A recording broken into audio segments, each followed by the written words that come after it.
Study IQ IAS, अब तैयारी हुई अफोर्डेबल। नमस्कार दोस्तों आपने देखा होगा अक्सर हमारे देश की जो टैक्स डिपार्टमेंट है, कभी इनकम टैक्स, कभी जीएसटी, उनके द्वारा यहां पर इवेजन को लेकर नोटिस भेजा जाता है अलग अलग कंपनीज को। अब हुआ क्या है, जो लेटेस्ट खबर आई है ड्रीम 11, आई एम श्योर कि आप में से सभी लोग इसके बारे में जानते होंगे क्योंकि ये पिछले कुछ सालों से बहुत फेमस हो गया है। स्पेशली आपने देखा होगा इंडियन क्रिकेट टीम की जो जर्सी है उसमें ड्रीम 11 का भी नाम लिखा रहता है, राइट। तो बहुत पॉपुलर हो गया, एक फैंटेसी गेम है बेसिकली, वहां पर आप बैटिंग वगैरह कर सकते हैं ऑनलाइन। तो जीएसटी इवेजन का नोटिस इस कंपनी को भेजा गया और आपको पता है कितना, 40,000 करोड़ का। मतलब अभी तक के पूरे इतिहास में जब भी कोई नोटिस भेजा गया है, इतना बड़ा नोटिस टैक्स इवेजन का कभी नहीं भेजा गया। ये आप देख सकते हो, dream 11 challenges 40,000 crore GST evasion notice in Bombay high court. तो बेसिकली जीएसटी डिपार्टमेंट के द्वारा ये जो नोटिस भेजा गया उसको चैलेंज किया है ड्रीम 11 ने हाई कोर्ट के अंदर। तो इसी के बारे में ओवरऑल हम बताएंगे और आखिरकार ये सिचुएशन आया कैसे, इसके पहले सबसे बड़ा नोटिस किस कंपनी को भेजा गया था, वो सारी चीजें मैं आपको डिटेल से बताऊंगा। चलिए आगे बढ़ते हैं, लेकिन उससे पहले ध्यान रखिएगा, आप में से जितने भी लोग यूपीएससी 2024 की प्रिपरेशन कर रहे हैं और एक ऐसा बैच चाहते हैं जिसके अंदर प्रीलिम से लेकर इंटरव्यू तक की पूरी तैयारी कराई जाए, तो हमारा जो 3 लाइव बैच है दोस्तों वो अभी अभी स्टार्ट हुआ है।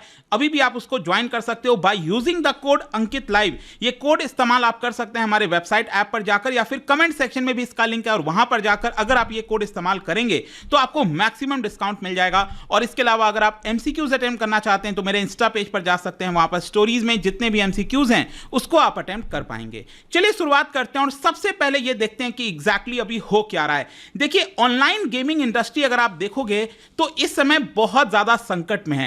एक्चुअली क्या हुआ है कि रिसेंटली आपको याद होगा एक काफी बड़ा मुद्दा सामने आया जब सरकार ने अनाउंस किया कि 28% जीएसटी ऑनलाइन गेम्स के ऊपर लगाई गई थी। तो मतलब कि एक बहुत बड़ा झटका मिला है। यहां पर कई लोगों का मानना था कि इसकी वजह से जो ऑनलाइन गेमिंग इंडस्ट्री है वो बर्बाद हो सकती है, क्योंकि 28% स्लैब में इसको रखना मतलब बहुत ज्यादा टैक्स देना पड़ेगा। अगर मान लो जैसे कि मैं आपको कहता हूं, अगर कोई 100 रुपए की बैटिंग करता है ऑनलाइन तो उसको 28 रुपीज टैक्स के फॉर्म में देना होगा, जिसकी वजह से बहुत सारे लोग इसके अंदर इंटरेस्टेड नहीं होंगे। ऑल्दो यहां पर बाकी कई लोग हैं, एक्सपर्ट्स हैं, उनका मानना है कि नहीं, ज्यादा टैक्स होना चाहिए, क्योंकि ये ऑनलाइन गेमिंग की हम बात कर रहे हैं, बैटिंग की बात कर रहे हैं, जिसकी वजह से यहां पर हमें उसके ऊपर उतना फोकस, मतलब इकोनॉमी का, लोगों का बहुत ज्यादा फोकस जो है वो बैटिंग के ऊपर नहीं होना चाहिए। खैर, वो आप अपना ओपिनियन दे सकते हो, लेकिन हो क्या रहा है इस समय कि जो हमारी टैक्स डिपार्टमेंट है, ये आप देख सकते हो DGGI, that is directorate general of goods and service tax intelligence, इन्होंने 26 सितंबर को, आज ही यहां पर खबर आई है कि 6 ऑनलाइन गेमिंग कंपनीज को नोटिस भेजा है टैक्स इवेजन का। मतलब इन कंपनीज को जीएसटी पे करना था, लेकिन इन कंपनीज ने जीएसटी पे नहीं किया है। और ये 6 ऑनलाइन गेमिंग इंडस्ट्री को कितने का इवेजन का नोटिस भेजा गया है? लगभग 55,000 करोड़ का। मैं 6 कंपनीज की बात कर रहा हूं। और बताया तो यह भी जा रहा है कि आगे आने वाले हफ्ते में और भी बहुत से कंपनीज को यह टैक्स इवेजन का नोटिस भेजा जाएगा। और यह जो आंकड़ा है 55,000 करोड़, यह आपको लगभग 1 लाख करोड़ के आसपास देखने को मिल सकता है। लेकिन इसमें जो सबसे बड़ा नोटिस है, इस 55,000 करोड़ में जो सबसे बड़ा नोटिस है वो ड्रीम 11 के केस में आपको देखने को मिलेगा। देखो, ड्रीम 11 काफी फेमस कंपनी हो चुकी है और इसको बनाया गया था, फाउंड किया गया था भाई हर्ष जैन। और आपने देखा किस तरीके से, मतलब कोई कंपनी का अगर नाम किसी इंडियन टीम के जर्सी पर आ गया, वो अपने आप में काफी बड़ी कहलाती है। और अक्सर ऐड वगैरह उनके आते रहते हैं कि आप इसके अंदर टीम चूज कर सकते हो, बैटिंग लगा सकते हो। आई एम श्योर कि आप में से बहुत से लोग या फिर आपके दोस्तों ने किया ही होगा। तो हुआ क्या है कि अभी तक जो सबसे बड़ा नोटिस भेजा गया था वो था गेम्स क्राफ्ट, एक और gaming company, online gaming company है गेम्स क्राफ्ट। ये पिछले साल ये नोटिस उनको भेजा गया था, लेकिन अब ड्रीम 11 को भी ये नोटिस भेजा गया है। और ये नोटिस कितने का है? 40,000 करोड़ का। अब देखो क्या है ना कि गेमिंग इंडस्ट्री के ऊपर अब कितना टैक्स लगाया जा रहा है? लगभग 28% का। तो 40 करोड़ का अगर जीएसटी मांगा जा रहा है, इसका मतलब यहां पर बेटिंग कितने की हुई होगी? वो हुआ होगा 1.4 लाख करोड़। मतलब लगभग मैं आपको बता रहा हूं आंकड़ा कि 1.4 लाख करोड़ का यहां पर बेटिंग हुआ होगा, जिसकी वजह से सरकार ने कह रही है, मतलब सरकार ये कह रही है कि आपको इसके ऊपर 28% जीएसटी पे करना होगा। तो 1.4 लाख करोड़ का लगभग 28% जीएसटी मेरे ख्याल से 40,000 करोड़ के आसपास ही आएगा। ठीक है, वो देख लेना आप कैलकुलेशन में, लेकिन ये 40,000 करोड़ रुपए सरकार यहां पर मांग रही है। और इसी को देखते हुए यहां पर जो ड्रीम 11, अब देखिए इसकी जो पेरेंट कंपनी है ड्रीम 11 की वो है ड्रीम स्पोर्ट, तो उन्होंने क्या किया है, बॉम्बे हाई कोर्ट के अंदर इस पिटीशन, इस जो नोटिस सेंड किया गया है उसको यहां पर रिट पिटीशन के तहत फाइल किया है बॉम्बे हाई कोर्ट ने। और देखिएगा ये जो नोटिस भेजा है टैक्स डिपार्टमेंट ने, ये पहला नोटिस है, मतलब ये बहुत ही शुरुआती दौर का होता है, आगे चलकर शो कॉज नोटिस और बहुत सारी चीजें फिर टैक्स डिपार्टमेंट एक्शन लेती है, लेकिन ये पहला नोटिस था और इसी को डायरेक्टली बॉम्बे हाई कोर्ट के अंदर चैलेंज कर दिया गया है। कंपनी का कहना है कि नहीं, उनको ये इतना सारा जो टैक्स मांगा जा रहा है 40,000 करोड़, ये कंपनी को पे नहीं करना है। करेंटली अगर आप देखोगे, जैसा मैंने आपको बताया कि बेंगलुरु बेस्ड एक कंपनी है गेम्स क्राफ्ट, उनको टैक्स डिपार्टमेंट ने पिछले साल 21,000 करोड़ का नोटिस भेजा था, क्योंकि लगभग 77,000 करोड़ की बेटिंग हुई थी 2017 से 2022 के बीच में। मतलब ये जो ऑनलाइन गेम कंपनी है या गेम्स क्राफ्ट, अच्छा देखिएगा यहां पर जो ऑनलाइन गेम्स कंपनी है ना, उनको आरएमजी बोला जाता है। आरएमजी मतलब online real money gaming. Real money gaming मतलब कि वही जो ऑनलाइन गेमिंग कंपनीज होती हैं उनको आरएमजी शॉर्ट में कहा जाता है। तो इन्होंने 2017 से 2022 के बीच में इनके वेबसाइट पर, इनके ऐप के ऊपर 77,000 करोड़ की बेटिंग हुई थी, इसीलिए डीजीजीआईटी ने ये 21,000 करोड़ का नोटिस भेजा था। तो इस कंपनी ने भी क्या किया था, कर्नाटका हाईकोर्ट के अंदर फाइल किया था केस को, और कर्नाटका हाईकोर्ट ने क्या किया कि ये जो नोटिस है टैक्स डिपार्टमेंट का उसको क्वैश कर दिया। मतलब कि यहां पर कर्नाटका हाईकोर्ट का यह कहना था कि ये जो गेम्स क्राफ्ट कंपनी है ये सही है, ये इनको इसका नोटिस नहीं आना चाहिए, लेकिन फिर सरकार ने इसको फर्दर अपील किया सुप्रीम कोर्ट के अंदर, और देखिए सुप्रीम कोर्ट ने जो कर्नाटका हाईकोर्ट का फैसला था उसको मतलब उसको एक तरह से स्टे लगा दिया उसके ऊपर। और अभी क्या है कि मामला जो है वो इस समय सुप्रीम कोर्ट में, अभी रिसेंट की बात है, तो अब फाइनली सुप्रीम कोर्ट डिसाइड करेगा कि क्या ये जो 21,000 करोड़ का नोटिस भेजा गया था गेम्स क्राफ्ट को, क्या ये सही है कि नहीं सही है। क्योंकि अगर ये डिसाइड हो गया तो फाइनली आप कह सकते हो बाकी जो ड्रीम 11 और बाकी कंपनीज को ये जो नोटिस भेजा जा रहा है वो भी एक तरह से क्लियर कट हो जाएगा।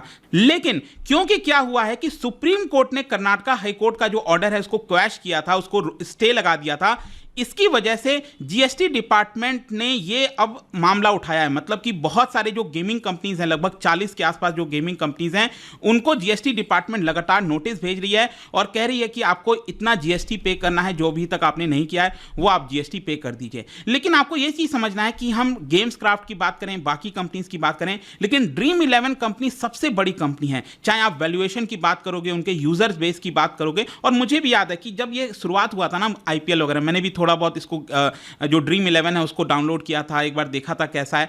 तो उस समय की बात है, मैंने भी उसको थोड़ा बहुत उस समय किया था। बहुत टाइम वेस्ट होता है वैसे, मैं बता दूं, मुझे तो उतना नहीं पसंद आया। खैर जो भी है, यहां पर जो स्टार्टअप है ये ड्रीम 11, ये आप देख सकते हो लगभग $8 बिलियन की इसकी वैल्यूएशन थी लास्ट टाइम जब इसका वैल्यूएशन निकाला गया था। और अभी अगर हम देखें तो 180 मिलियन यूजर्स इसके प्लेटफॉर्म पर हैं, ये ड्रीम 11 के। और इनका प्रॉफिट आप देखोगे 2022 का जो 2021-22 का प्रॉफिट था वो लगभग 142 करोड़ के आसपास था। इनका जो ऑपरेटिंग रेवेन्यू है वो लगभग 3800 करोड़ के आसपास था। तो बहुत बड़ी कंपनी है ड्रीम 11, और इनको 40,000 करोड़ का नोटिस भेजना अपने आप में एक बड़ी बात है। देखना होगा इसका क्या होता है। लेकिन यहां पर मैं आपको बता दूं, रिसेंटली 28% जीएसटी जो सरकार लगाई है ऑनलाइन गेमिंग प्लेटफॉर्म्स के ऊपर, इसकी वजह से बहुत बड़ा इंपैक्ट आया है। कितना बड़ा इंपैक्ट? बेसिकली जो गेमिंग इंडस्ट्री है उन्होंने ये कहा है कि जिस तरीके से भारत के अंदर हमें ग्रोथ देखने को मिल रही थी वो ग्रोथ अब नहीं हो पाएगा, क्योंकि 28% जीएसटी बहुत ज्यादा होता है इसके ऊपर। और आप देख सकते हो रिसेंटली हुआ क्या, इसकी वजह से एमपीएल, एक और online betting platform, gaming platform है, तो वहां पर उन कंपनीज ने 350 एम्प्लॉयज को निकाल दिया अपनी कंपनी से। इसके अलावा एक और कंपनी है वेब3 गेमिंग स्टार्टअप है, उन्होंने भी अपने वर्कफोर्स का 25% लोगों को निकाल दिया है। क्योंकि ये जो कंपनीज है वो ये कह रही है कि 28% जीएसटी लगाने से इनके ऊपर जो टैक्स बर्डन है वो 400% इंक्रीज हो जाएगा। मतलब पहले ये जितना टैक्स दिया करते थे उसका 400% जो है और इजाफा देखने को मिल रहा है। लास्ट मंथ ही मैं आपको बता दूं लगभग 40% अपना वर्कफोर्स, एक और कंपनी है स्पार्टन पोकर, उन्होंने भी अपने कंपनी से निकाल दिया। इसके अलावा यहां पर और भी कई कुछ कंपनीज हैं जिन्होंने अपना ऑपरेशन ही बंद कर दिया। मतलब गेमिंग अपना जो इंडस्ट्री जो कंपनीज होती हैं उन्होंने अपना ऑपरेशन ही क्लोज कर दिया था। तो यहां पर काफी सारी चीजें हैं। अब देखिए, आपने रिसेंटली देखा होगा अश्नीर ग्रोवर, इन्होंने भी यहां पर कहा था कि जिस तरीके से जीएसटी लगाया गया ऑनलाइन गेमिंग के ऊपर, यह सही नहीं है। इन्होंने क्रिटिसाइज किया था इस मूव को लेकर। लेकिन दूसरी तरफ जैसा कि मैंने आपको बोला है कि बहुत सारे ऐसे एक्सपर्ट्स हैं, बहुत सारे ऐसे लोग हैं जिनका मानना है कि नहीं, यह भी एक गलत चीज है। जैसे कि सरकार अल्कोहल के ऊपर, सिगरेट के ऊपर जिस तरह से हायर टैक्स लगाती है, तो ऑनलाइन बेटिंग एप्स के ऊपर भी इसी तरह से ज्यादा टैक्स लगाना चाहिए। ऐसा कई सारे बाकी लोगों का कहना है। आपका क्या सोचना है, प्लीज मुझे बताइएगा कमेंट सेक्शन में। लेकिन साथ ही साथ यहां पर आप देख सकते हो कि कुछ कैसीनोज हैं हमारे देश के अंदर। आपने सुना होगा एक कंपनी है जिसका नाम है डेल्टा कॉर्प।